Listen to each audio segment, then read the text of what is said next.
Before we begin, allow yourself to slow down.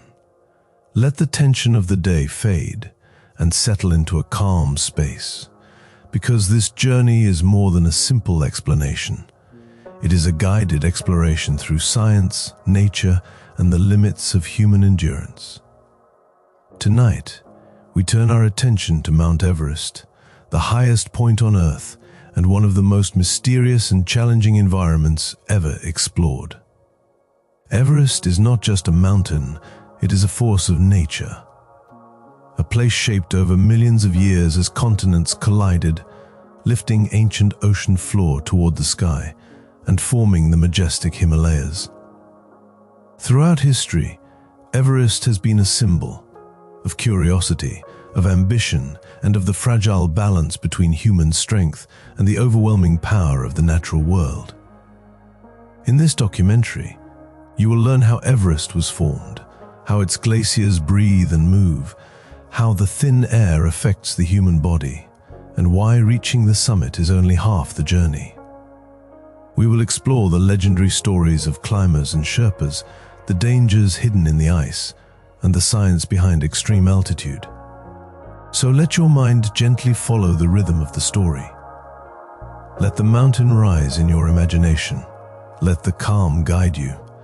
Welcome to Deep Sleep Documentary, and welcome to the beginning of our climb into the heart of the world's tallest mountain, Mount Everest, a name that has become a symbol of challenge, mystery, and human ambition.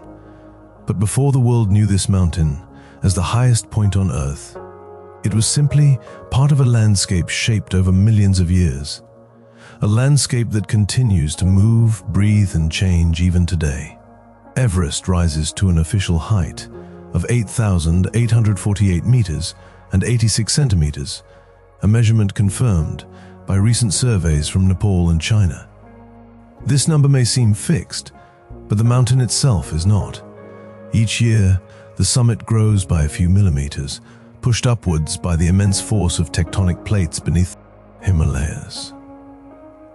Even at the top of the world, the Earth is still in motion.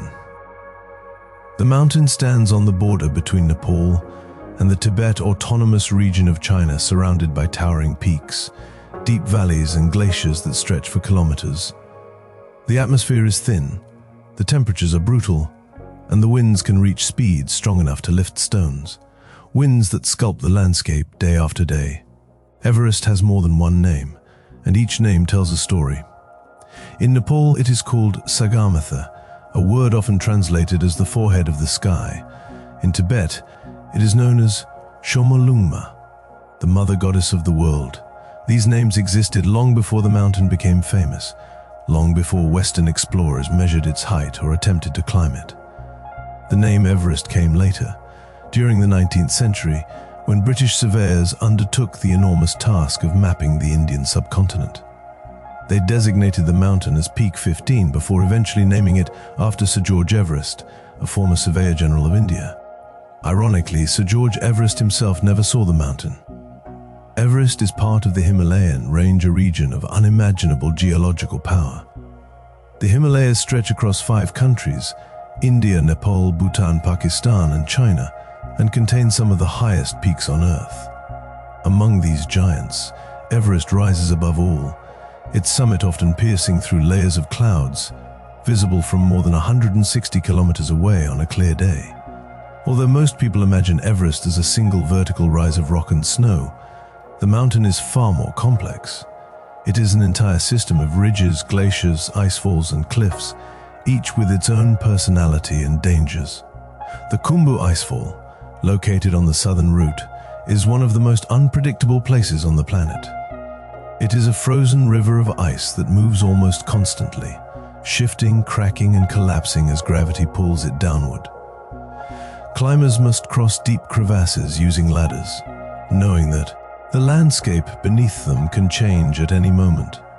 Higher up, the mountain becomes even more unforgiving. At altitudes above 5,000 meters, where base camps are usually established, the human body begins to experience the lack of oxygen. There is only about 50% of the oxygen available at sea level. Breathing becomes slower, movement becomes heavy, sleep becomes difficult.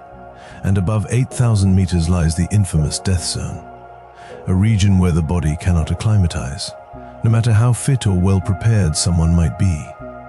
In the death zone, the air pressure is so low that oxygen levels are insufficient to sustain life for long. Climbers must move deliberately, taking slow, controlled steps, knowing that the margin for error shrinks with every breath. Yet for centuries, people have lived in the shadow of Everest.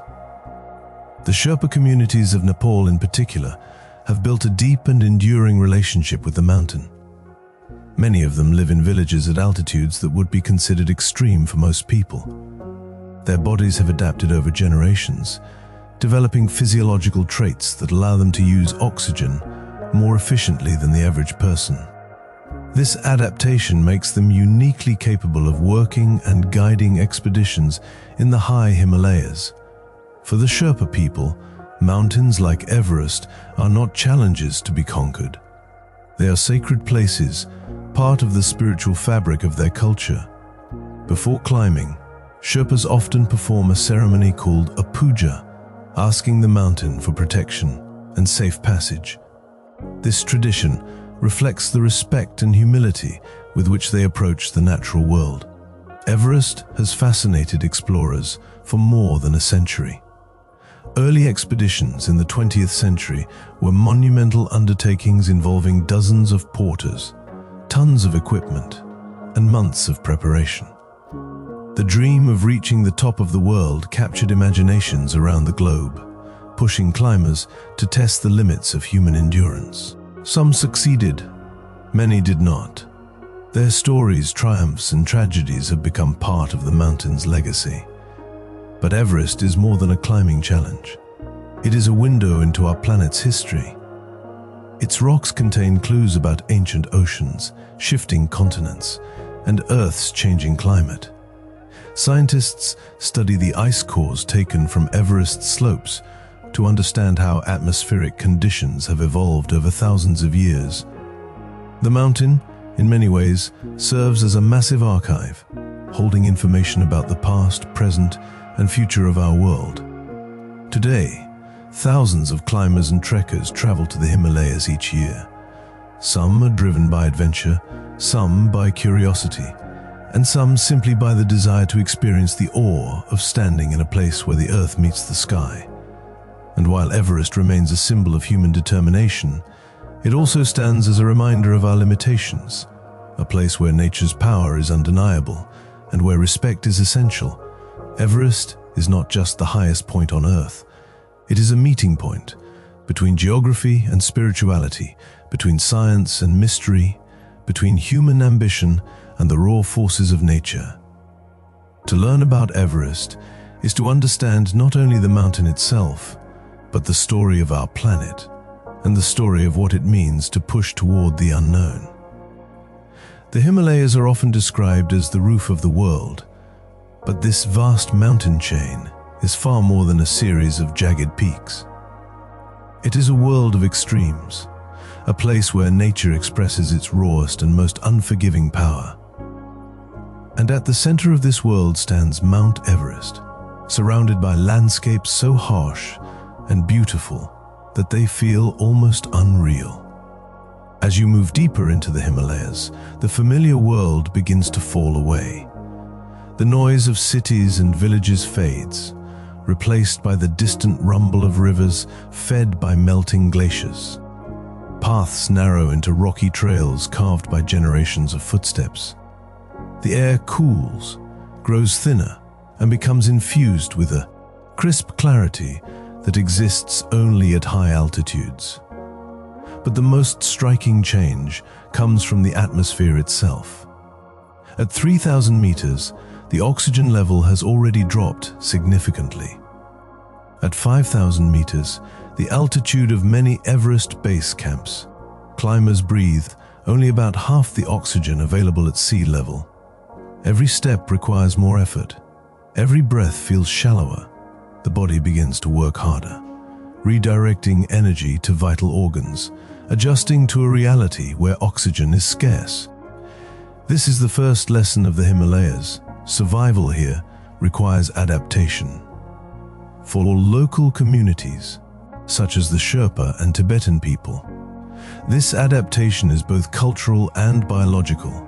Scientists have discovered that many Himalayan populations possess genetic traits that allow their bodies to use oxygen more efficiently. Their blood carries oxygen differently. Their lungs process air more effectively. Their hearts pump with a rhythm, optimized for life at high altitude.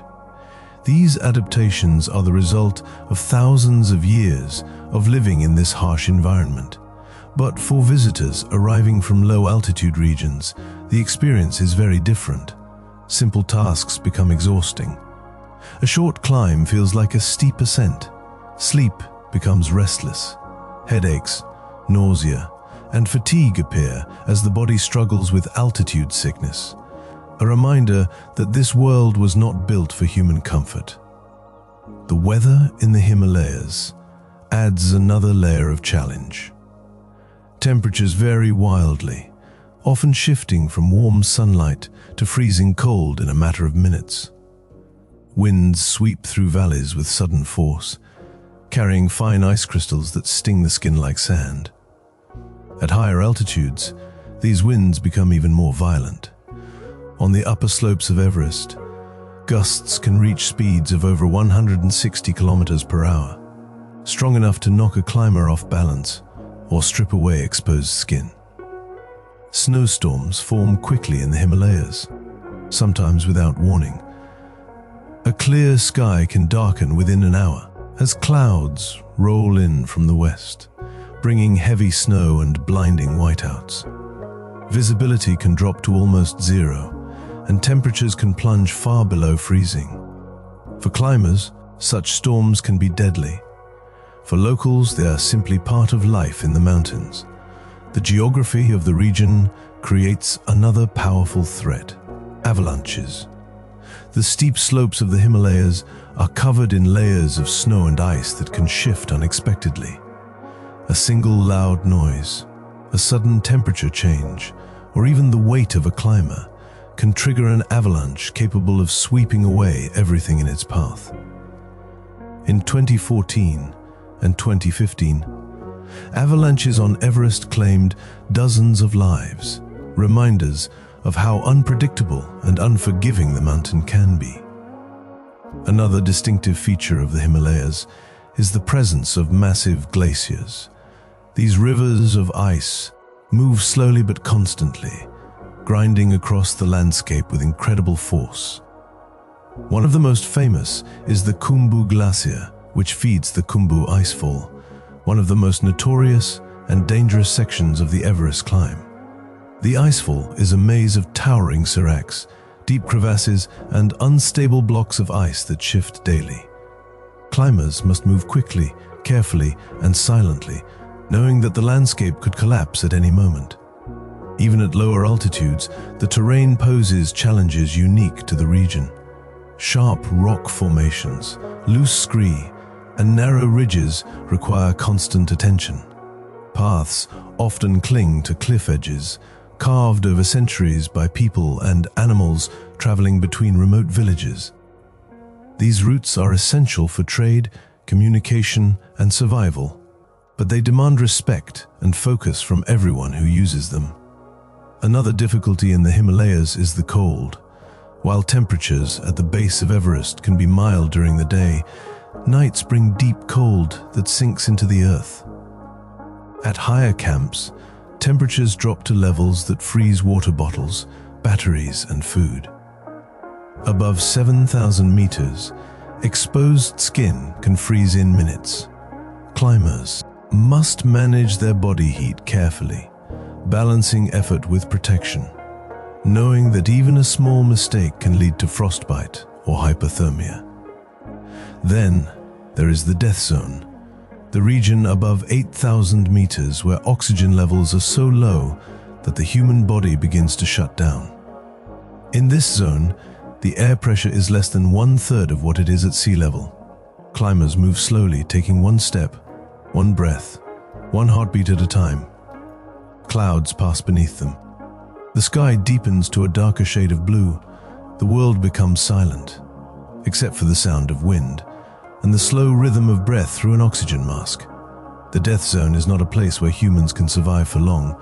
Here, judgment becomes impaired, muscles weaken, vision blurs, sleep becomes dangerous because the body may simply forget to breathe. Climbers must push forward or turn back, but they cannot stay. And yet, despite all these dangers, the Himalayas remain a place of incredible beauty. The sunrise over Everest paints the sky in shades of gold, orange, and pink that reflect off snow-covered peaks. Prayer flags flutter in the wind, carrying wishes and blessings upward into the sky. Frozen lakes shimmer under the bright sunlight. At night, the Milky Way stretches across the heavens with a clarity rarely seen anywhere else on Earth. This contrast between danger and beauty, between harshness and serenity, defines the Himalayas. It is a world where nature shows both its power and its elegance, where life survives against the odds, and where the landscape reminds us of the fragility of human existence. For climbers, trekkers, scientists, and locals, the Himalayas offer more than a challenge. They offer perspective. In their vastness, we see how small we are.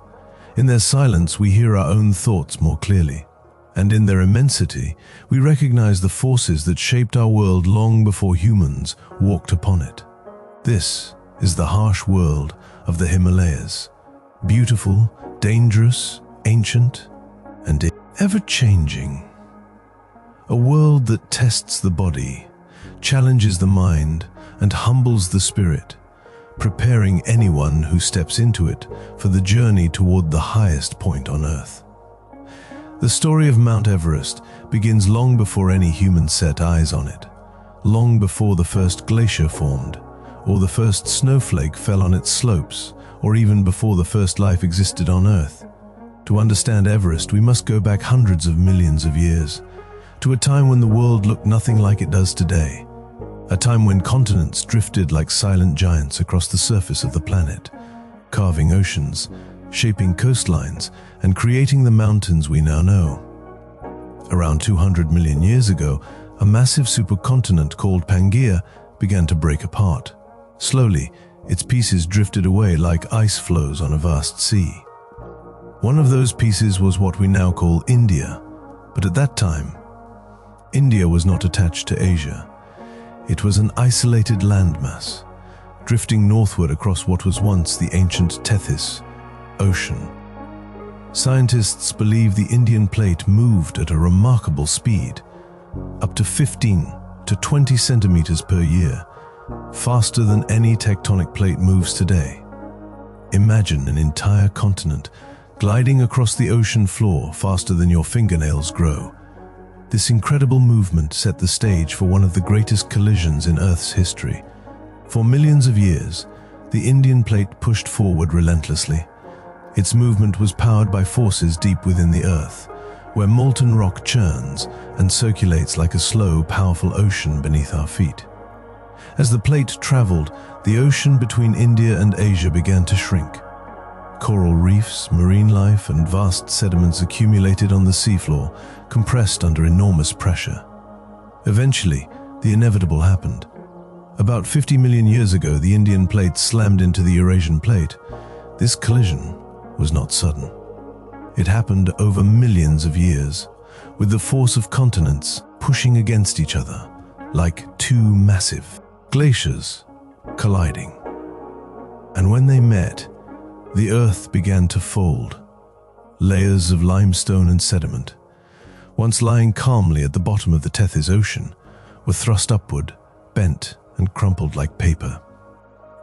The pressure was immense, reshaping the crust of the planet.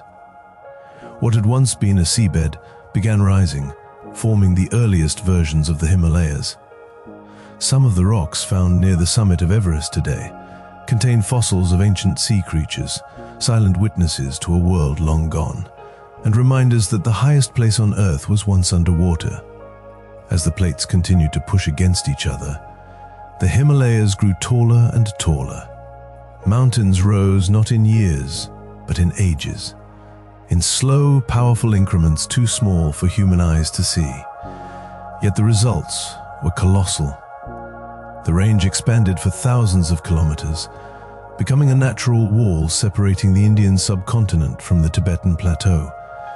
Mount Everest itself, the peak we recognize today, took shape through this long process.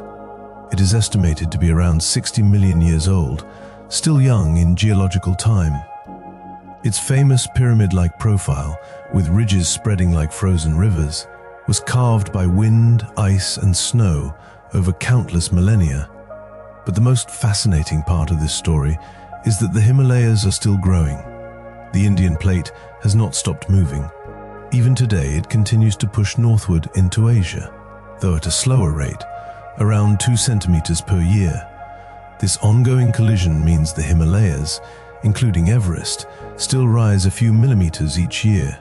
Earthquakes in the region are a direct result of this continuing pressure, as the planet slowly adjusts to forces deep within its crust. If we could watch Earth on fast forward, we would see mountains stretching higher, valleys shifting, and continents drifting like islands on a vast, invisible current. Everest would rise, tilt, crumble, and be rebuilt by ice and wind, constantly changing, even if it appears solid and unmovable to us. One of the most important sculptors of Everest's shape is glaciation. During the Earth's coldest periods, massive glaciers carved deep grooves into the mountain, shaving away rock, creating steep faces and sharp ridges. The famous Khumbu Icefall, the Western CWM, and the imposing Lot's Face are all products of thousands of years of ice movements. These glaciers behave like slow, frozen rivers, flowing inch by inch under their own weight, shaping the mountain the way water shapes a canyon. Wind is another powerful force. At high altitudes, winds exceeding 150 kilometers per hour scour the summit, eroding rock and snow and carrying away loose material. The summit's distinctive plume, a long trail of snow blowing off the peak, can sometimes be seen from miles away. This effect, created by hurricane-force winds, is a constant reminder that Everest exists in a realm beyond normal weather. Temperature fluctuations also mold the mountain. Water seeps into tiny cracks during the day. At night it freezes, expands, and widens these cracks, a process known as freeze-thaw weathering. Over thousands of years, this subtle cycle breaks down rock, causing sections of the mountain to chip away and crumble, reshaping its slopes piece by piece. Even gravity, silent and constant, plays a role. Loose rocks fall. Snow accumulates, compacts, and slides as avalanches. Seracs, giant blocks of ice, collapse under their own weight. The mountain is always in motion, even though it feels eternal and still. And perhaps the most humbling aspect of Everest's origin is the timescale on which it exists. Human civilization is only a blink in Everest's life. While we measure years, decades, and centuries, the mountain measures time in millions. It was already old long before humans walked the earth, and it will continue to grow and change long after our era has passed. Every ridge, every cliff, every glacier on Everest is a chapter in the Earth's geological history. A story written not in words, but in pressure, heat, wind, and ice. A story that continues today as the Indian and Eurasian plates push against each other, lifting the mountain ever so slightly toward the sky. The formation of Everest reminds us that our planet is alive, not alive in the way a creature is, but alive in its movement, its shifting, its breathing through earthquakes and eruptions. Mount Everest is a monument to this living Earth, a testament to the forces that shape continents, and a reminder that the world we know is constantly changing. From ancient oceans to towering heights, from drifting continents to rising peaks, the birth of Everest is one of the most extraordinary stories our planet has ever written. And for those who stand beneath it today, looking up at its icy summit disappearing into the clouds, they are witnessing not just a mountain, but the ongoing creation of a giant. At the base of Mount Everest, beyond the ice, the wind, and the towering Himalayan walls, lies a world shaped not by altitude or glaciers, but by people. A world of culture, resilience, and quiet strength. A world that has existed for centuries before the first climber ever dreamed of standing on the summit. This is the home of the Sherpa people, the guardians of the Himalayas. To understand Everest, one must first understand the people who live in its shadow. The Sherpas are believed to have migrated from eastern Tibet several hundred years ago. Their name, Sherpa, means people from the east, a simple description that grew into an identity recognized across the world. Over generations, the Sherpas settled in high-altitude valleys, building villages at elevations where most people struggle to breathe. Their lives became intertwined with the mountains, their culture shaped by cold winds, thin air, and breathtaking landscapes. Villages such as Namche Bazaar, Kumjung, Pangboshe, and Thame sit among rugged hillsides, connected by narrow trails that weave through forests of pine and rhododendron. Brightly colored prayer flags flutter above rooftops. Stone houses stand firm against the harsh winters, and in the distance, the snow-capped peaks rise like ancient guardians watching over the land. What makes the Sherpa people truly extraordinary is their ability to thrive in this harsh environment. Scientists have discovered that Sherpas possess unique biological adaptations to high altitude, inherited through countless generations. Their bodies process oxygen more efficiently. Their lungs and circulatory systems are optimized for thin air. They produce lower levels of lactic acid during exertion, allowing them to climb steep slopes with less fatigue. But for the Sherpas, these abilities are not viewed as scientific marvels. They are simply part of life, learned, lived, and passed on through families and communities. The spiritual heart of Sherpa culture is Tibetan Buddhism, a belief system woven deeply into daily life. Monasteries, some centuries old, stand as beacons of peace in the mountains. One of the most famous, Tengbosch Monastery, sits along the trail to Everest Base Camp. Its red and white walls glow at sunrise, and the sound of low rhythmic chanting fills the air during early morning prayers. Inside, butter lamps flicker, prayer wheels spin. Monks in deep red robes recite sacred texts, and from time to time, climbers and trekkers pass through, seeking a blessing for their journey. These blessings are more than rituals. They are a reminder of the Sherpa belief that the mountains are not just landscapes, but living entities deserving respect. Among these mountains, none is more sacred than Chomolungma, the Sherpa and Tibetan name for Everest. It translates to Mother Goddess of the world. This name reflects a view of the mountain as a protector, a motherly figure whose power must never be challenged carelessly. Before every climbing season, Sherpas perform a ceremony called puja. It takes place at base camp, where monks build an altar of stone and snow known as a lak dzo. Prayer flags are raised, incense burns in the cold morning air. Climbers kneel as monks chant, offering rice, flour, and yak butter to the spirits of the mountain. Sherpa climbers will not step onto the Khumbu icefall until this blessing is complete. For the Sherpas, climbing Everest is not merely a profession. It is a dialogue with the mountain, a relationship built on respect. Daily life in Sherpa villages flows with a rhythm shaped by tradition and environment. Families care for yaks, powerful animals adapted to high altitudes, used for carrying loads and providing milk, meat, and wool. Children walk long distances to attend school. Women play central roles in households, managing farms and preserving cultural traditions. Festivals bring communities together with music, dance, and prayer. One of the most important festivals is Mani Rimdu, a vibrant celebration of Buddhism held in the Tengosh region. During the festival, monks perform ancient mask dances representing the victory of compassion over chaos. Villagers gather to watch, pray, and share food, surrounded by mountains glowing under the moonlight. Even with these rich cultural traditions, the modern world has inevitably touched the Himalayas. As Everest became a global destination, the role of the Sherpa people changed.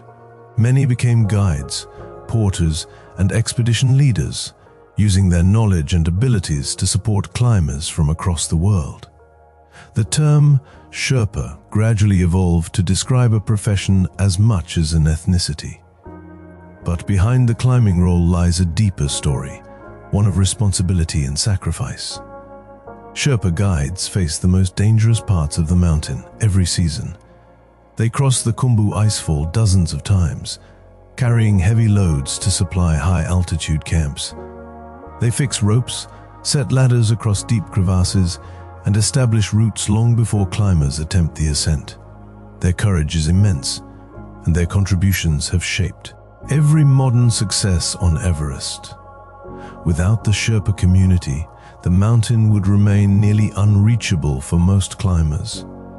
Yet Sherpas remain humble about their achievements. Their sense of pride is rooted not in conquest, but in service to their families, their communities, and the mountain itself. In many Sherpa homes, walls are decorated with images of Buddhist deities, photographs of ancestors, and medals from expeditions. These objects tell a story of identity that blends tradition with the realities of modern mountaineering. Despite the increasing number of visitors each year, Sherpa culture remains strongly connected to the land. Their language, traditions, and lifestyle continue to thrive in the high valleys. Schools teach both Nepali and Sherpa languages. Younger generations learn mountaineering not just as a job, but as a heritage, and elders pass down knowledge of weather patterns, mountain spirits, and ancient stories tied to the Himalayas. Life at the foot of Everest is a delicate balance between old and new. Solar panels sit next to centuries-old stone walls. Smartphones coexist with prayer beads. Helicopters hum through the sky above villages where bells on yak collars echo through the air. Yet through all these changes, the Sherpa identity remains anchored in resilience, humility, and deep respect for the mountains. To walk through a Sherpa village is to feel a timeless connection between humans and nature.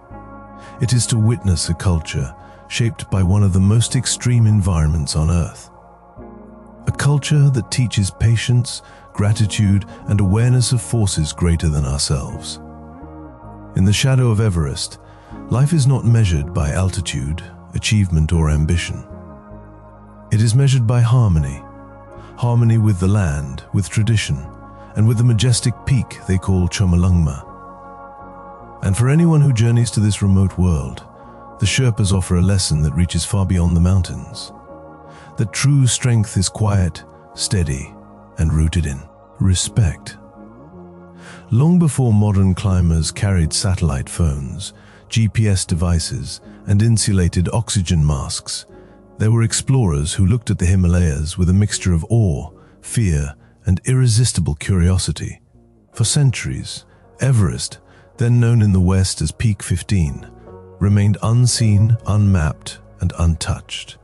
It was a distant rumor, a white silhouette behind the clouds, mentioned only in the journals of travelers and the stories of people who lived in its shadow.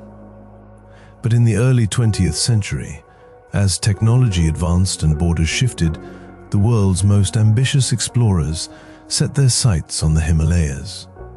They were driven by something ancient, a human desire to reach the edges of the world, to stand where no one had stood before. The first men to approach Everest did not come as climbers, but as surveyors. During the 1800s, the British surveyed India in a massive project known as the Great Trigonometrical Survey. They used fragile instruments, fragile maps, and even more fragile assumptions to measure the world around them. From hundreds of kilometers away, they observed a peak rising higher than any other, piercing the sky with a sharp, icy crown. In 1856, they concluded what no one had proven before.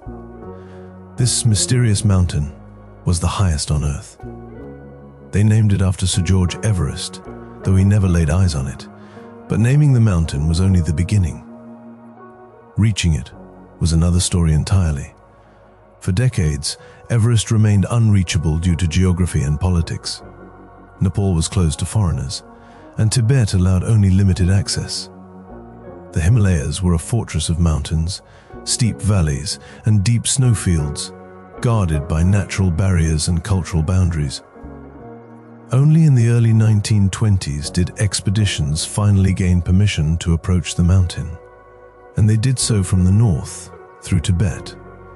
These early attempts were feats of endurance even before they reached the base of Everest. Travelers crossed deserts, high plateaus, and frigid passes. They carried supplies on ponies, yaks, and sometimes on their own backs. There were no helicopters, no established trails, no weather forecasts, only determination and the unknown. The first major attempt to climb Everest came in 1921, led by the British. This reconnaissance expedition was not meant to reach the summit, but to find a route. Climbers like George Mallory explored the northern side, discovering the North Col and the East Rongbuk Glacier. It was Mallory, charismatic and poetic, who famously described Everest with the simple words, "Because it is there." This phrase would echo through history, capturing the spirit of exploration.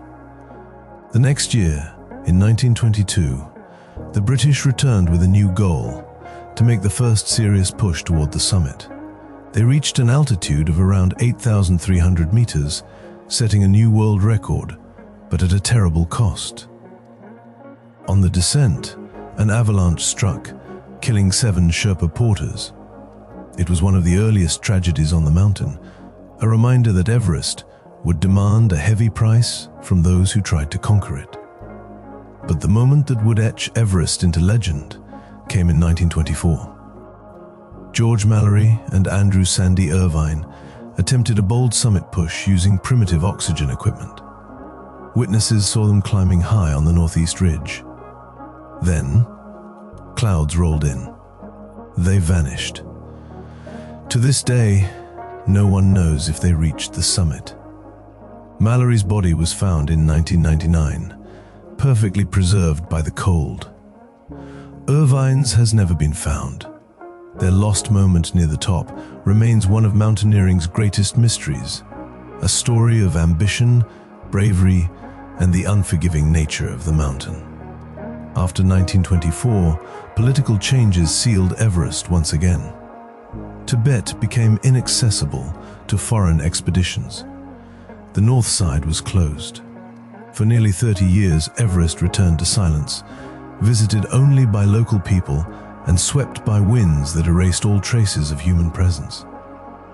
It wasn't until the early 1950s that a new opportunity appeared. Nepal opened its borders, and climbers turned their attention to the southern approach, the route from the Khumbu Valley. This was a new world of challenges: the Khumbu Icefall, the Western CWM, the Lot's Face. But unlike the earlier expeditions, climbers now had better equipment, better understanding, and better support from Sherpa communities. In 1953, the British organized yet another major attempt. The expedition was led by John Hunt, and among the climbers were 2 men whose names would become forever linked to Everest: Edmund Hillary, a beekeeper from New Zealand, and Tenzing Norgay, a Sherpa climber with extraordinary skill and strength. Their journey to the top was not a single act, but a culmination of efforts from the entire team. Sherpa climbers carried heavy loads through the icefall, fixed ropes, built camps, and prepared the route. Others attempted summit pushes before Hillary and Tenzing, testing oxygen systems and adjusting strategies. Finally, on May 29, 1953, the weather opened a narrow window of opportunity. Hillary and Tenzing climbed steadily through snow and thin air. They crossed the exposed Hillary Step, a near-vertical rock face just below the summit, a feature that would later become legendary. And then, they stood on the highest point on Earth, the first confirmed ascent of Mount Everest. Tenzing raised his ice axe in triumph. Hillary shook hands with him quietly. And for a brief moment, above the world, two men shared a victory that belonged not just to themselves, but to generations of explorers who tried before them, and to the Sherpa people who made the ascent possible. News of their achievement traveled the world. It became a symbol of human determination, skill, and partnership. But it also marked a new chapter, one where Everest shifted from an unreachable dream to a destination many would try to follow. As the decades passed, more expeditions arrived. Some succeeded, others did not. Everest saw courage and controversy, progress and danger. It witnessed tragedies that shook the climbing community and triumphs that inspired generations.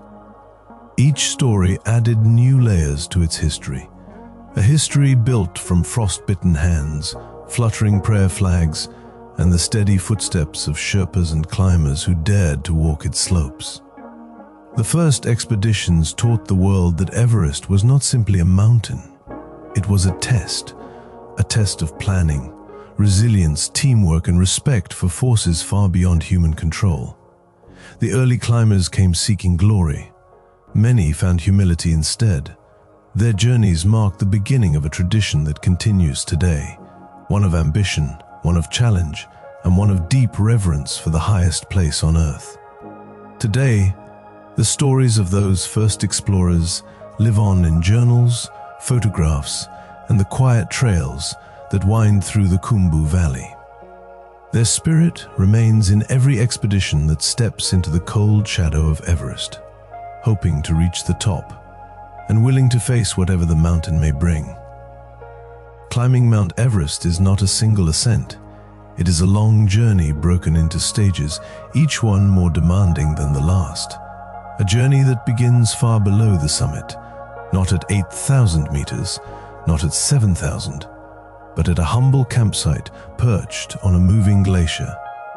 This is Everest Base Camp, the launching point for all attempts from the southern side. Base Camp, 5,364 meters base camp, sits on the edge of the Khumbu Glacier, surrounded by towering peaks that catch the sunrise like shards of golden glass. At first glance, it looks like a small, colorful village made of tents, prayer flags, and temporary shelters. But beneath the surface, the glacier shifts and cracks, groaning under its own weight. Tents must be moved regularly. Paths change. At night, the ice can be heard creaking like an ancient ship at sea. Climbers spend days, sometimes weeks, at base camp. Here, the body begins a slow transformation. Increasing red blood cell count, deepening respiration, adjusting to the thin Himalayan air. This process is called acclimatization, and without it, no climber could survive higher on the mountain. Life at base camp is a mix of routine and anticipation. Sherpa teams prepare loads. Guides study weather forecasts. Mountaineers practice using oxygen systems and crampons. Every morning, the sun illuminates the western CWM and the Khumbu icefall, reminding everyone of the immense journey ahead. And once the puja ceremony is complete, the sacred blessing requested by Sherpas before climbing, the path toward the summit opens. The Khumbu icefall, one of the most dangerous places on Earth from base camp, climbers face their first major obstacle, the Khumbu icefall. This frozen labyrinth is a constantly shifting world of towering seracs, giant blocks of ice, and deep blue crevasses that can swallow a person whole. The icefall moves. It cracks. It collapses without warning. Even in the safest conditions, it is unpredictable. Climbers cross it before sunrise, when the cold temperatures slow the movement of the ice. Sherpa teams set ladders across gaping crevasses and fix ropes for climbers to clip into. The sound of crampons on aluminum ladders echoes softly in the thin air. Every expedition knows that the icefall is a place where focus must be absolute. Every second is a negotiation with a living glacier. Those who pass through it enter a calmer, wider valley of snow and ice. Camp I, 6,065 meters, the Western CWM camp. I sits at the entrance to the Western CWM, a long, gently rising glacial valley surrounded by the steep walls of Everest, Nuptse, and Lhotse. On a clear day, the valley becomes a mirror of light. The sun reflects off every surface, creating temperatures that can feel warm at midday and freezing at dusk. In this high-altitude desert, climbers rest and continue acclimatizing. The air is noticeably thinner. Breathing becomes slower, deeper, more deliberate. From Camp I, climbers travel farther into the Western CWM, a place both peaceful and intensely hot under direct sunlight. The valley rises gradually, but leads toward one of the most imposing walls on the mountain. Camp II, 6,400 meters. The advanced base camp Camp II is often considered the real operational hub above base camp. Here, climbers spend significant time training, eating, and preparing for higher pushes. Tents are sturdier, kitchens are better equipped, and communications with base camp remain strong. But even at 6,400 meters, life becomes more difficult. Fatigue builds, nights grow colder. The lungs work harder with each passing hour. From Camp II, climbers stare directly at the next challenge, the steep, glistening wall known as the Lhotse Face. The Lhotse Face, a frozen wall of blue ice, the Lhotse Face towers above Camp II like a shimmering curtain of ice, rising more than 1,000 meters. Over the centuries, snow has compressed into hard, translucent blue ice, too hard for normal crampon spikes to penetrate deeply. Climbers ascend the face using fixed ropes anchored by Sherpa teams. The angle is steep, often between 40 and 50 degrees. Above 7,000 meters, the air becomes painfully thin. Every step requires strength and focus. Every breath feels like pulling wind through a narrow straw. Avalanches occasionally sweep down from the upper slopes, triggered by warm weather or shifting snow.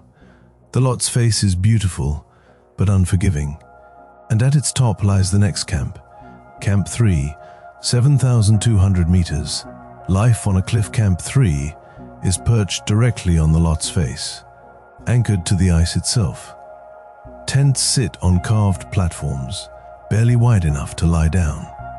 One step outside without clipping into a rope could be fatal. Here, climbers first use supplemental oxygen, not because they cannot survive without it, but because conserving strength is vital for what comes next. Nights are cold, restless, and filled with the sound of wind striking the tent walls like distant waves. From Camp III, the route continues, upward toward the Yellow Band and the Geneva Spur, two rock formations marking the gateway to the next camp. Camp IV, 7,900 to 8,000 meters. The South Col, gateway to the death zone. Camp IV sits at the South Col, a wind-swept saddle between Everest and Lhotse. This is where the world ends, where the atmosphere becomes too thin for human life. This is the beginning of the death zone. Above 8,000 meters, the body deteriorates rapidly. Cells die, judgment fades, muscles weaken, sleep becomes dangerous. The brain begins to starve for oxygen. Here, climbers rest briefly, not to recover, but to prepare for the final push. Most teams leave Camp IV around 9 or 10 p.m., beginning their summit attempt under the stars. The night is silent except for the crunch of boots on snow and the steady rhythm of oxygen flowing from tanks through masks like calm mechanical breath. The final ascent, from the balcony to the summit, The route rises to a small platform known as the balcony, around 8,400 meters. Here, climbers change oxygen bottles and look eastward to watch the first hints of dawn paint the sky. Below, the Himalayas stretch endlessly, glowing beneath the rising sun. Next comes the south summit, a false peak that tricks the eye into thinking the climb is nearly over. But the true summit remains hidden behind the final major obstacle, the Hillary Step. For decades, this vertical rock face, nearly 12 meters high, challenged climbers with its steep angle and exposure. After the 2015 earthquake, the step changed dramatically, making the route somewhat easier but still extremely dangerous. Above it lies the final ridge, narrow and exposed. The wind roars, the snow crunches, and then, at last, the summit appears. The summit, 8,848 meters, the highest point on Earth. The summit of Everest is small, barely enough space for a handful of climbers at once. Prayer flags flutter. The world curves gently beneath. The sky deepens to a color so dark it almost feels like outer space. Standing here is not a triumph over nature, but a moment of humility in its presence. But the journey is not over. Most accidents happen on the descent. Climbers must return to Camp 4, then Camp 3, Camp 2, and finally Base Camp, retracing every dangerous step. The summit is a moment. The climb is a lifetime of preparation. Climbing Everest is not only a test of strength or courage, it is a scientific battle. A constant negotiation between the human body and the harshest environment on Earth. To understand why this mountain is so dangerous, we must explore the invisible forces at work: altitude, weather, and biology. This is the science of survival. The human body at high altitude at sea level. Every breath contains enough oxygen for the brain and muscles to function effortlessly. But as climbers ascend, the atmosphere thins. The pressure decreases. The amount of oxygen available for each breath drops dramatically. At 5,000 meters, the air holds only about 50% of the oxygen found at sea level. By the time climbers reach Everest's summit, they're breathing air with only 1/3 of the oxygen they're used to. The body senses this shortage immediately. To survive, it begins to adapt. 1. Increased breathing and heart rate at altitude. The brain signals the lungs to breathe faster. Even at rest, climbers feel as if they are jogging. The heart pumps harder, pushing whatever oxygen is available into the bloodstream. This is why sleep becomes difficult. Many climbers wake up gasping, suddenly aware that the body has momentarily forgotten to breathe deeply enough. 2. Red blood cell production over days and weeks. The body produces more red blood cells, the tiny carriers that transport oxygen. This process is called acclimatization, and it is the foundation of high-altitude survival. Without acclimatization, even the strongest athlete would collapse before reaching Camp 3. 3. Thickening of the blood with more red blood cells. The blood becomes thicker. This helps deliver oxygen, but it also increases the risk of blood clots and dehydration. High-altitude climbers must drink 4 to 5 liters of water per day, even if they feel no thirst. Dehydration at altitude can turn deadly in hours. Altitude sickness, the silent enemy despite acclimatization. The human body has limits. When it can no longer cope with the thin air, altitude sickness begins. There are 3 major conditions every Everest climber fears. 1. AMS, acute mountain sickness. This is the mildest form, but it is often the first warning sign. Headache, nausea, dizziness, loss of appetite. Symptoms that feel like a severe hangover. Left untreated, AMS can progress into far more dangerous forms. 2. HAPE, high-altitude pulmonary edema. In this condition, fluid leaks into the lungs. Breathing becomes difficult. A dry cough turns wet. The lungs fill with liquid instead of air. A climber with HAPE may suffocate even while breathing pure supplemental oxygen. 3. HACE, high-altitude cerebral edema. This is the most terrifying altitude-related illness. Fluid enters the brain tissue, causing swelling. Symptoms include confusion, hallucinations, inability to walk straight, and severe headache. A climber with HACE may remove their gloves, unclip their harness, or wander off the trail, not from fear, but because the brain is malfunctioning.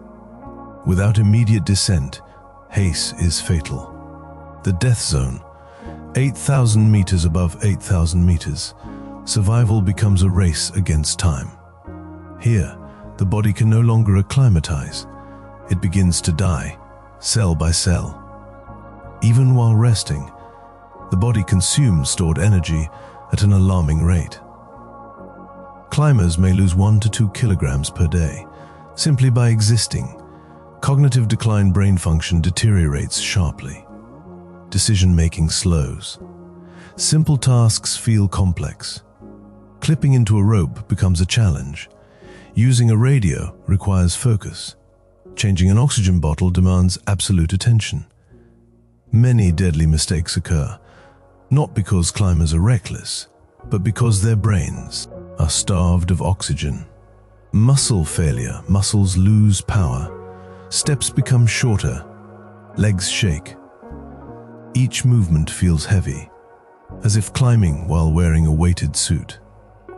This is why the final ascent from Camp 4 to the summit, typically only 10 to 12 hours of climbing, can feel like an entire lifetime. Supplemental oxygen, a lifeline to mitigate these dangers. Most climbers use compressed oxygen cylinders, but oxygen is not a magic solution. It is a delicate tool that must be managed carefully. Flow rates: most climbers use 2 to 4 liters per minute during the ascent. Higher flow gives more clarity and strength, but drains the tank faster. Running out of oxygen near the summit is one of the most feared scenarios on Everest. Regulators and masks. The oxygen system includes a mask. A regulator controls flow. Metal cylinders under pressure. Ice can clog regulators. Masks can freeze to the face. If equipment fails, the margin for survival drops instantly.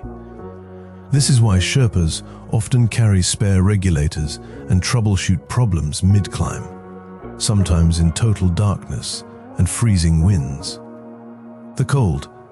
An invisible predator. Temperatures on Everest can drop to 40 degrees Celsius or even lower at night. Combined with wind chill, the effective temperature may reach 60 degrees Celsius. At these extremes, sweat freezes instantly. Metal becomes painful to touch. Batteries die within minutes. Exposed skin can freeze in seconds. Frostbite. Fingers, toes, ears, and noses are the most vulnerable.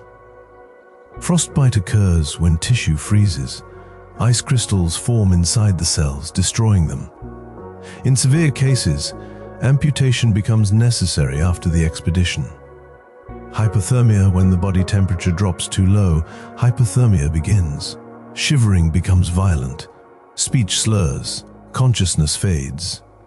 In the death zone, hypothermia progresses much faster because the body is already weakened. Wind. The destroyer Everest is known for its powerful winds, especially the jet stream, which can descend onto the mountain with hurricane force. Winds can exceed 160 kilometers, strong enough to rip tents apart, knock climbers off their feet, carry snow and ice like sandblasting shards. This is why summit windows are short, often just a few days per year. A sudden shift in the jet stream can end an expedition instantly. Weather and microclimates. Everest creates its own weather patterns. Clear skies can turn into blizzards in minutes. Clouds may rise from the lower valleys like waves, swallowing the mountain whole. Climbers rely heavily on meteorologists, using satellite data to identify short periods of calm known as weather windows. Missing that window can be fatal. Human limits and the science behind them. Despite the dangers, the human body is capable of incredible adaptation. Through acclimatization, training, and careful preparation, climbers push their physiology to its absolute limits. But there is a boundary that cannot be crossed. No matter how experienced or strong a climber is, no one can stay long in the death zone. It is not a place meant for humans. It is a place visited briefly, a frontier of survival, where every breath is borrowed. Conclusion: the mountain always has the final word. The science of survival on Everest is a story of biology, physics, and the raw power of nature. It teaches us that climbing this mountain is not just a human achievement. It is a fragile partnership between body and environment, a balance that must be respected, a challenge where knowledge is as important as strength, and where the mountain always has the final word. High in the Himalayas, where the air grows thin and the world becomes quiet, lies a culture shaped by altitude, endurance, and deep spiritual connection. Before climbers from around the globe set foot on Mount Everest, the mountain already had guardians, the Sherpas. To understand Everest, you must first understand them. A morning in the mountains at dawn, in a Sherpa village like Kumjung or Namche Bazaar, the sun rises slowly behind snow-covered peaks. The air is cold enough to sting the skin, yet the sound of life begins early. Yak bells echo along stone paths. Smoke rises from small homes built from wood and rock. Prayer flags flutter in the crisp wind, sending blessings across the valleys. Inside one of these homes, a Sherpa family prepares for the day. Tea made with yak butter warms the hands. A simple breakfast provides energy for the long tasks ahead. Outside, the mountains tower silently, a presence felt more than seen. For the Sherpas, these mountains are not obstacles. They are sacred beings, protectors and teachers. Origins: a people of the high Himalayas. The word Sherpa comes from the Tibetan words Shar East and Pa people, meaning people from the east. Their ancestors migrated from the eastern regions of Tibet more than 500 years ago, settling in the Solakhumbu region of Nepal, at altitudes where most humans could not survive comfortably. Generations of life at high altitude shaped them. Their bodies developed unique adaptations: larger lungs, higher blood oxygen saturation, more efficient use of oxygen at the cellular level, and a natural resistance to altitude sickness. These advantages are not simply the result of training, they are literally written in their genes. Scientific studies have shown that Sherpas possess variations in the EPase1 gene, allowing them to thrive in low oxygen environments where others struggle. In a way, the Sherpas were made for the mountains, or perhaps the mountains made them. A culture bound to the peaks long before Everest became famous, the Sherpas practiced a form of Tibetan Buddhism infused with deep reverence for nature. In their belief, mountains are the home of powerful deities. Chomolungma, the Tibetan name for Everest, is considered the mother goddess of the world. Every climb, every expedition begins with a moment of humility. The puja ceremony before stepping onto the Khumbu icefall, Sherpas gather with climbers around a small altar built from stones and snow. A lama, or spiritual leader, chants prayers. Smoke from burning juniper rises into the air, carrying blessings to the mountain. Climbers place their gear, ropes, crampons, ice axes, in front of the altar, asking for protection. This ritual is not symbolic. It is essential. To disrespect the puja is to disrespect the mountain itself. During the ceremony, the atmosphere becomes quiet, almost sacred. Even the wind seems to slow down, as if listening. The Sherpa's role in Everest expeditions. When modern mountaineering began in the early 20th century, Western climbers quickly realized that surviving on Everest required more than equipment. It required knowledge of the terrain and the skills of those who lived close to the mountain. Sherpas became the backbone of every expedition. They carried loads through dangerous icefalls. They fixed ropes on near vertical ridges. They guided climbers through storms and harsh winds. and they did it with a calmness that inspired respect. To this day, they handle some of the most technical and dangerous tasks on the mountain, often risking their lives to ensure the safety of others. The Khumbu Icefall, with its shifting towers of ice and deep crevasses, is crossed dozens of times by Sherpas each season. Most foreign climbers cross it maybe 6 or 7 times. Sherpas may cross it 30, 40, or even 50 times. Their courage is not born from recklessness. It is an understanding, an intimate knowledge of the mountain's rhythm, strength, skill, and the weight of responsibility. When people speak about the superhuman strength of Sherpas, they often misunderstand. Sherpas are strong, not only because of genetics, but because of a lifetime spent walking steep trails, hauling supplies, and adapting to harsh conditions. But there is more behind their endurance: responsibility. For many Sherpas, guiding climbers is how they support their families. Their work finances education for their children and builds opportunities in regions where jobs are limited. Some Sherpas become legendary. Tenzing Norgay, who climbed Everest with Edmund Hillary in 1953, became a global symbol of skill and humility. Apa Sherpa, who reached the summit 21 times, dedicated his career to promoting education for Sherpa children. Kami Rita Sherpa, with more than 25 summits, continues to rewrite mountaineering history. These are not just climbers. They are leaders, teachers, guardians. The Sherpa's relationship with danger. Every Sherpa who works on Everest understands the risks. The mountain is unpredictable. Avalanches, collapsing seracs, storms. Dangers that can strike without warning. The tragedy of 2014, when an avalanche in the Khumbu Icefall killed 16 Sherpas, changed the community forever. It reminded the world that behind every successful summit, Sherpas are the ones who build the path. Yet even after such loss, the Sherpa spirit remains unbroken. They return not out of conquest, but out of duty, tradition, and the profound bond they share with the mountains. Their bravery is quiet, often unnoticed. It shows in the way they check a climber's harness before crossing a crevasse, in the way they carry extra oxygen for someone who may need it, in the way they guide with a steady voice, even when the wind screams across the ridge. Life beyond Everest, despite their association with climbing, Sherpa life is much richer than expeditions. They are farmers, yak herders, monks, business owners, parents, and community leaders. Their villages are filled with laughter, festivals, and traditions that have been passed down through generations. Children play on steep slopes without fear. Elders tell stories of the past. Monasteries glow with the warm light of butter lamps. Education has become increasingly important. Many young Sherpas now study abroad or work in fields like tourism, anthropology, and environmental science. They carry with them not only knowledge, but the spirit of their culture.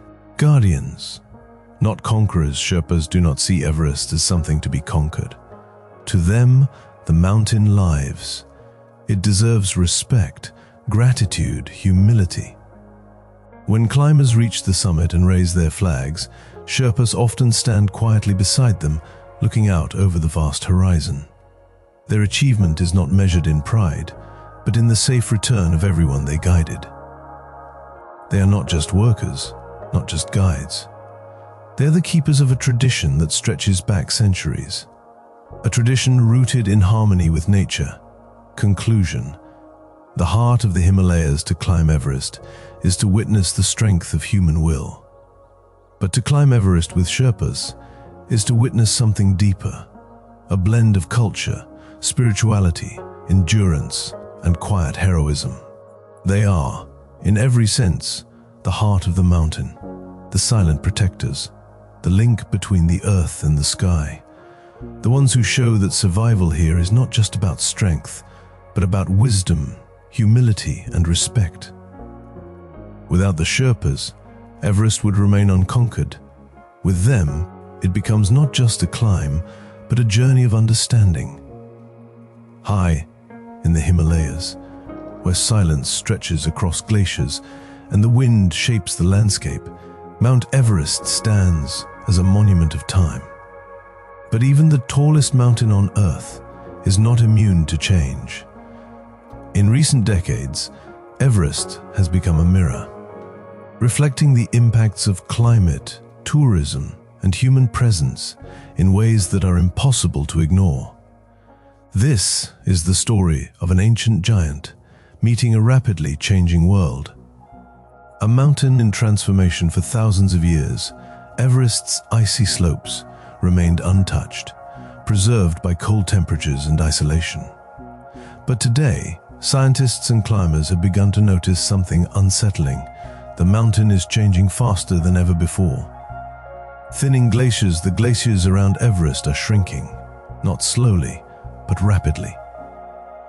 Snowfields that once stretched down entire valleys now retreat each year. Crevasses open earlier in the season. Ice becomes unstable, and routes that were once predictable shift like living things. One of the most significant examples is the Khumbu Glacier, home to the notorious Khumbu Icefall. Climbers report deeper cracks, faster movement, and towers of ice collapsing more frequently. The mountain is still rising, but its frozen armor is melting. The warming of the Himalayas. Climate scientists have measured temperature changes across the region, and the findings are clear. The Himalayas are warming at twice the global average.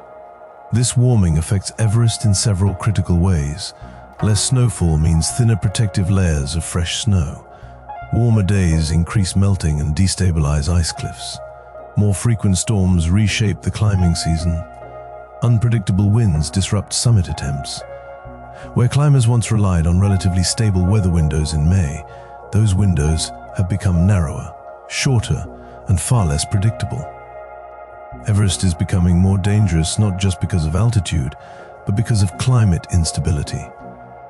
A mountain of ice, slowly turning to water. To understand the scale of change, imagine this: layers of snow and ice on Everest store water that feed some of Asia's largest rivers, the Ganges, the Brahmaputra, and the Indus. These water systems support over 1.5 billion people downstream. As the ice melts faster, it threatens seasonal water supplies for farming communities, hydroelectric power production, drinking water availability, and even risk of flooding. Due to glacial lake expansion, Everest is not just a mountain. It is part of a delicate system that sustains life far beyond its slopes. The human footprint. While climate change reshapes Everest from above, humans reshape it from below. The mountain has become more accessible than ever. Modern gear, guided expeditions, advanced forecasting systems, all of these have brought increasing numbers of climbers. More climbers mean more impact. Waste on the mountain: human waste, oxygen, cylinders, tents, food packaging, all left behind over decades. Even at high altitude, harsh conditions prevent decomposition. Trash remains frozen in place, preserved like relics from past expeditions. In the death zone, where collecting waste is nearly impossible, items can stay forever. For years, Everest was known as the highest garbage dump on Earth. Today, cleanup teams and Sherpa-led initiatives have begun to reverse this trend, removing tons of waste each season. But the challenge remains enormous. Overcrowding. Viral photos of long lines of climbers waiting near the summit shocked the world. These lines are not just inconvenient, they are dangerous. In the death zone, delays can lead to depleted oxygen supplies, frostbite, hypothermia, fatal exhaustion. Everest is not designed for traffic. Its upper slopes can barely support a handful of people at a time. Yet modern climbing seasons sometimes see hundreds on a single day. The changing nature of risk. Climbing Everest has always been dangerous, but the nature of danger is evolving. Avalanches, warming temperatures weaken snow layers, creating unstable slabs prone to collapse. Icefall instability. The Khumbu Icefall already one of the most dangerous parts of the route, becomes increasingly unpredictable as the glacier moves faster. Storm pattern shifts, even small shifts in jet stream behavior, can transform a clear summit day into a deadly whiteout. Crevasse formation. New, deeper crevasses appear in areas that climbers once considered safe. The mountain is not the same Everest of 20 or 30 years ago. Guides and Sherpas must adapt to new conditions every season. The Sherpa's perspective for the Sherpa communities living in the shadow of Everest, environmental change is felt deeply. Rivers that once flowed year-round now run dry in winter. Yak pastures shrink as vegetation patterns shift. Villages must reinforce homes against unexpected storms. Sherpa elders speak of winters that used to bring heavy snow, now replaced by warm spells and rain. They worry about the mountains losing their protective ice, both physically and spiritually. For them, the changes are not just scientific, they are personal. Efforts to protect Everest. Despite the challenges, many organizations and local communities have taken strong measures to protect the mountain. 1. Cleanup expeditions teams remove tons of trash annually, including old oxygen tanks, tents, climbing equipment, abandoned ropes. Human waste. Some waste is recycled. Some is preserved as historical artifacts. All of it helps restore the mountain. 2. Permit regulations. Nepal and China have both introduced stricter rules for who can climb Everest, proof of experience limits on the number of climbers, mandatory guides, increased fees for waste management. These regulations aim to reduce overcrowding and protect both climbers and the mountain. 3. Climate research stations at high camps. Scientists study ice melt patterns, atmosphere composition, snowfall cycles, long-term glacier movement. Everest has become an open-air laboratory for understanding global climate change. The future of Everest, a delicate balance. As we look ahead, Everest's fate depends on a balance between adventure and preservation. The mountain will continue to draw explorers, dreamers, and scientists. It is a symbol of human ambition and a reminder of our fragility. But to protect Everest, the world must recognize its glaciers are shrinking. Its weather is changing, its ecosystems are vulnerable, and its cultural heritage deserves respect. The future of Everest is not guaranteed. But with conscious effort, responsible climbing, and global awareness, the mountain can remain a place of wonder for generations. Conclusion. The giant at a crossroad, Mount Everest, has stood for millions of years, rising through tectonic forces, shaped by ice and wind. It has witnessed the birth of civilizations, the movement of continents, and the evolution of life itself. But today, Everest stands at a crossroads between nature and human impact, between tradition and tourism, between preservation and progress. As climbers look up toward its summit, the mountain looks back, not with anger, not with judgment, but with a quiet reminder: what we do in the present will determine what remains in the future. The world's highest peak is teaching us a lesson, one whispered through glaciers, carried by winds, and etched in stone. Even giants can be changed, and even giants must be protected. Reaching the summit of Mount Everest is often described as the ultimate achievement. But those who have stood on that narrow ridge of snow will tell you something different. It is not a moment of triumph, but a moment of quiet realization. A realization that the hardest part is not getting to the top, but getting back down alive. This is the story of the final ascent, a journey through ice, darkness, wind, and fear, and the human spirit that pushes forward despite it all. The night before the summit, it begins in darkness. At Camp 4, perched on the edge of the death zone at nearly 8,000 meters, climbers settle into their tents one last time before the final push. The wind rattles the fabric like a warning. Oxygen masks hiss in the cold night air. Headlamps glow softly as climbers check their gear again and again. Regulators, gloves, crampons, radios. Sleep is nearly impossible. The body is too weak. The mind is too alert. Even lying still feels like running uphill. Outside, the temperature drops to 35 degrees Celsius. Inside the tents, climbers breathe slowly, knowing that the next 12 hours may define their lives. At around 9 p.m., the first teams begin moving, not because the climb is long, but because there is only one safe rule on Everest: reach the summit by morning and start the descent before the mountain wakes.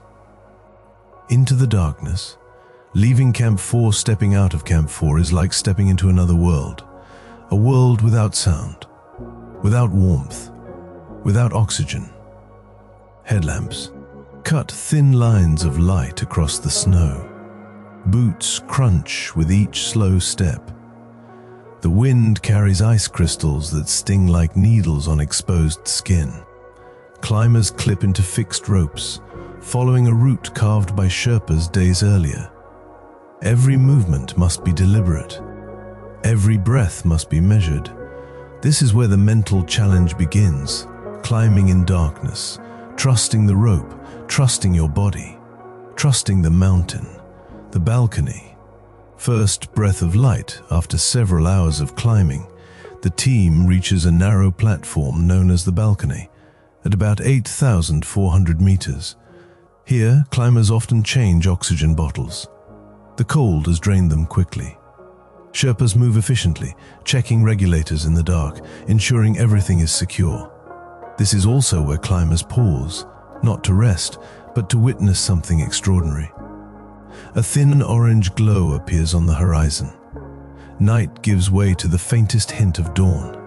The world below is hidden beneath a sea of clouds, stretching endlessly in every direction. The view is quiet, surreal. A reminder that they are standing higher than any point on Earth except the summit itself. For many climbers, this moment becomes a memory more powerful than the summit. The South Summit, the wind's domain from the balcony, the route becomes steeper, the wind grows stronger, exhaustion deepens. After another long push, climbers reach the South Summit, around 8,750 meters. Not the true summit, but a false peak, a cruel illusion that hides the final challenge ahead. Here, the full force of Everest's winds can be felt. Gusts of 6,100 kilometers roar past, threatening to knock climbers off balance. The narrow ridge ahead looks impossibly thin, a knife edge of snow hanging above a vertical drop into Tibet. Despite the fear, climbers continue, because turning back now feels harder than going forward. The Hillary Step, the final barrier for decades, one obstacle defined Everest, the Hillary Step, a near-vertical rock face just below the summit. Although earthquakes in recent years have altered its structure, the difficulty remains the same, a technical, narrow, exposed climb at almost 9,000 meters. Here, climbers must use every ounce of strength left, pulling themselves up, fighting for balance, trusting the rope and the climbers ahead. For some, this is the moment when doubt creeps in. The lack of oxygen makes thinking feel like swimming through fog. Muscles shake, hands go numb. Breathing feels shallow, even with supplemental oxygen. But step by step, climbers rise above the final barrier. The summit ridge, walking on the sky once past the Hillary Step, the summit ridge appears. A narrow, elegant line of snow connecting Earth to the heavens. Climbers move slowly, careful not to step too close to the cornices, the fragile, overhanging snow shelves that could collapse without warning. The horizon expands with each step. The sky becomes a deeper shade of blue, almost black. The sun reflects off the snow, turning the world into a bright, silent dream. At this altitude, the brain processes only the essentials: move, breathe, hold onto the rope, do not stop. And then, after hours of darkness, cold and effort, the ground levels out. The summit of the world, standing on top of Everest, is not what many expect. It is not a huge platform, not a wide, open space, just a small mound of snow, no larger than a living room carpet. Climbers often arrive exhausted, emotional, overwhelmed. Some cry, some kneel. Some stare silently at the world spread out beneath them. On a clear day, you can see the curvature of the earth. You can see Tibet, Nepal, and mountain ranges fading into the horizon like waves. But the moment is brief. Climbers stay only a few minutes, 10, maybe 15. Because at 8,848 meters, the clock is always ticking. The real danger is not reaching the summit. It is staying too long. The descent, where most mistakes happen. Nearly 80% of fatalities on Everest occur during the descent. Why? Because the body is beyond exhausted. Oxygen is low. Weather often worsens in the afternoon. And the technical sections, the Hillary Step, the South Summit, the steep ridges, must now be navigated in reverse. The snow is softer. Footsteps from the ascent are gone. Ice melts under the sun, making each step less stable. Sherpas play a critical role here. They guide climbers down, check their oxygen, and sometimes physically support those who are too weak to continue alone. The journey that began in darkness now ends in fading light. Back to Camp 4. The real victory reaching Camp 4 again is the true moment of success. A climber removes their mask, breathes deeply, feels the weight of survival settle in. The summit was only a chapter, but returning safely, that is the story. Conclusion: what it truly means to reach the top, to reach the summit of Mount Everest, is to push the human body to its limits. It is a test of endurance, patience, humility, and respect. But the summit is not the reward. The reward is the journey, the weeks of preparation, the nights spent under the stars, the bond between climbers and Sherpas, the wisdom gained from the mountain. Everest does not belong to those who reach the top. It belongs to those who understand what it means to stand on the edge of human possibility and return with gratitude. The summit is a place of silence, a place of stillness, a place that reminds us how small we truly are and how extraordinary we can become.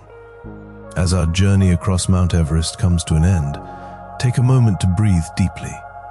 Let the calm settle over you like fresh snow on a quiet ridge. We have traveled through the history of the mountain, through its shifting glaciers, its violent storms, its narrow ridges and silent valleys.